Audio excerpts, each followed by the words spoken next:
Ang ina nyo. Kala nyo di nyo. Kaya namin, nakalabas na kami. Guys, lumabas na naman kami kahit ilan, 14 degrees dito sa labas. Punta na sa zero yata ito sa pakiramdam ko.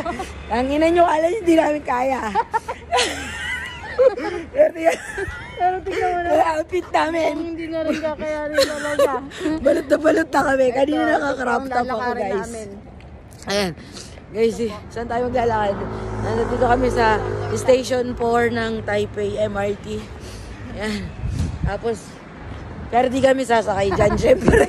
Dito lang kami sa may, ano, dito lang sa may... Sobrang lamig, guys. Kailangan natin. Yes. maglakad. Ang hirap, putang ina. Ang hirap maging... Sa loob-loob namin ng lamig. Uy, Diyos ko Lord. Akala namin matutulog na kami, pero you know, Bangon. yung madam namin, walang pagod. Sige. Take note ha, kadarating lang namin kanina alas 2. Hindi pa kami as in, wala Day pa one talaga. pa lang po ito, Day 1 pa parang lang day to. 5 na. Ang dami na nangyayari. Alam mo yun. Tapos guys, walang marunong mag-English dito, puta. Nahirap.